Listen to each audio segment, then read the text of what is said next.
In this video clip, we're going to show you how to use Visual Studio 2010 and then use the calendar control that comes with it in the toolbox. So I'll create a new website, and we'll make sure it's C# version for the framework, empty website, and I'll call this example 7, I think, EX07. All right, click OK. And I already have this form developed, so I'm just going to copy it in there and then I'll explain it.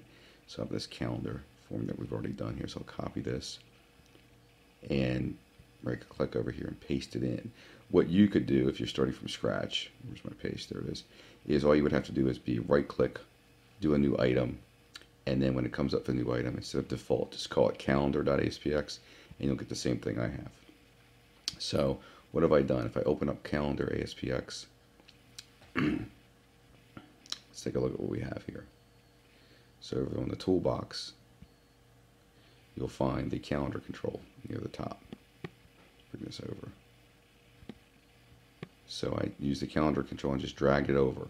And once I brought it over like that, you can use the smart tag to auto format, right? And you can change, the to the type of style you like. And you can do this in much greater detail. These are just quick and dirty ways to style your calendar. But notice notice the functionality you get right away, in that you get a full-blown calendar here.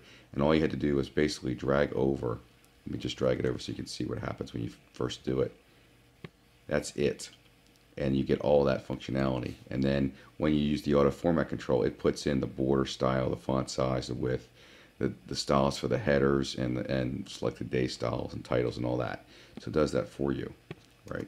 So you can give that a try. So what I've done is I've got the I added the text inside the title tag, created the modified the form ID to form calendar, drag this over, and then once I did the design with the smart tag, it created all this other code for me. So the objective here is to show you how you could use the calendar to do some date math, right? So in C# and .NET we have a data type of date, all right? So we want to be able to convert dates and do some date math. How many days are between this date and this date? So we're going to use radio buttons to do that as well. So what I've got then is I put a BR tag in there, I added some text, and then I took brought over a radio button right here and just dragged that over. I renamed it to RB begin. I made it checked equal true, typed that in, so that when the form first displays, it's already been checked, right? So what is a radio button? So what's it look like? It's this right here, right? And let's just preview this so you can see how it works, and I'll go back and explain the code. So again, you could do Control F5 or click on your icon to preview in browser. It brings it up, and if you can see what we're trying to accomplish, we'll see. So here's my radio button. So by making that checked, when the form first displays, it's already checked. Notice too that, let me just go back to the code just a second, that we also need a group name with our radio buttons. Otherwise, they're not. You could check both of them, so we don't want that. It would act like a checkbox. So by making these part of the same group, then when I click on one, the other is not selected. So now if I click on end date, right, begin date, it's not selected anymore. So you have to have that group name in there to make that work. So the idea here is I want to be able to click on a begin date, say the 15th or something, click on a calendar, and have that, put that date into a label. Click on the end date, put that date into a label, and I'll be able to compute the current month, figure out what the current month is, right? And then when I click on the compute, it'll tell me the difference between the 2 days, 14 days. I could also go here to March, right? Maybe I want the end date to be March 16th, and I could say compute the month, or compute the days, 30 days. So let's just see how how this would work, all right? So let's go back to it. So again, I added a radio button, and then I added a label beneath it, so that when I select begin and click on the calendar, the begin date will go in here. Now, at first I call this selected date, right? So you might want to rename this to begin date if you want, but throughout this example, it's called selected date. All right, and then I did another BR tag, so we'll go on the next line, and then I put the word end date, added another radio button and another label, and then we have our days label. So I just put a little label there, days, and then we brought over another label, right, and called it label days. All right. Make sure too that for your begin date and your end date, that there's no, like you'll see a text. You first do it, text property, right? Make sure that there's no. Oh, here it is, right here. Make sure it's empty, an empty string. There's nothing in there. All right. Otherwise, what we're going to do may not work. Current month. If you want to find the current month, so I created a label for that, right? And then label message if we want to display any errors, and then we dragged over a button, right? So I found a button up here on the toolbox and dragged that over, and then when I did that, I double clicked on the button to get into the click event, right? That's one way to get to the click event. And then I wrote this code in here, which we'll go over. So let's take a look. So we have an event for the event handler for the calendar, and that's the selection changed event. So if I go back to, let's go back down here. I'm losing my thing here because I can't see where I'm at. So if I go back to calendar, right, and if I double click on the calendar itself, that's what puts me into the selection changed event. Another way again to get into the events is over here on the properties or tool, properties window. You'll see this little icon here, the lightning bolt, and that shows you the events for each control, right? So if I click on the radio button, well, this is the label. If I click on the radio button, it shows me the events there as well. If the lightning bolt does not appear, you might have to click on the design tab and then come back to the source, or vice versa. Sometimes it doesn't show, it doesn't render right away. So let's take a look. So there's my, that's all my HTML. Now in my style, in my C# page, right, which you could also get to by just double clicking here, and it brings you right into it. Nothing's happening on the page load. However, when I click on a date, I want to, I want to set up the, put it into the current, the right label. I can't talk today. So if the radio button begin, right, is checked, then I want the label for select a date, which maybe should really be the begin date.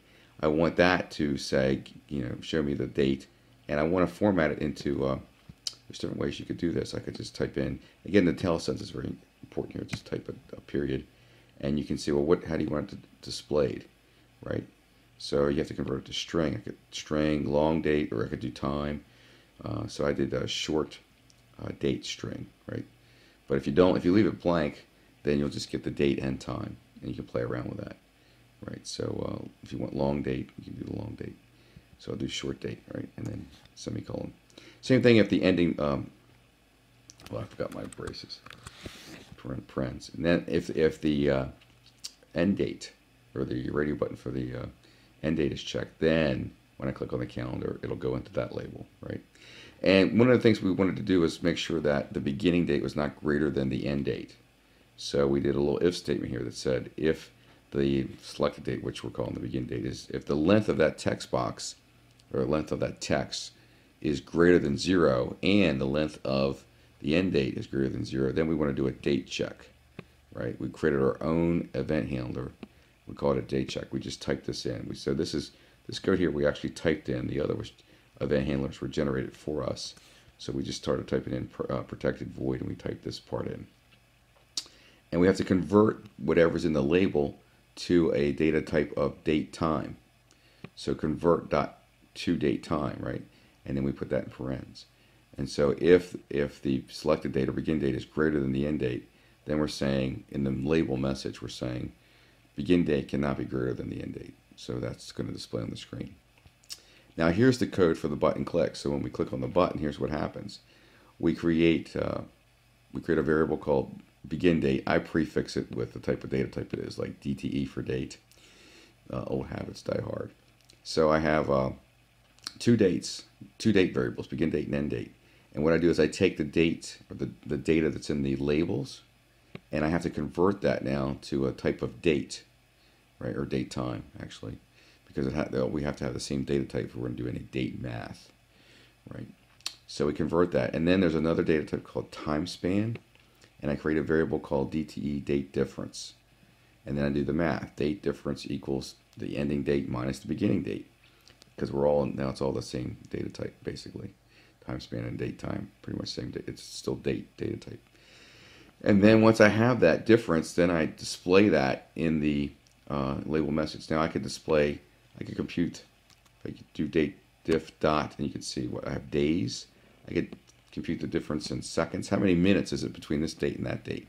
How many milliseconds is it? How many hours is it? Right? You have many options here that you can choose from. I chose days. Okay. So the date difference. So because it's a time span, you can choose that with the IntelliSense. And so that's what gets it to work. So I save it, come out here to the browser, refresh again if I want to. And let's just try the error message and see. Well, let's bring it up. Let's bring it up fresh. I'll close this all out. Come out here, do Control F5 or preview in the browser. Either one works. Let's try the error first to make sure that works. So for begin date, let's just say I select the 23rd. And the end date, let's say I go back here and I'll select the 9th. Just click on the 9th. And then it says begin date cannot be greater than end date. So now let's go back. Let's go over here to, I don't know, 24th. Now if I click compute date, it tells me. All right, so that's a brief overview of the calendar control and how you can use it.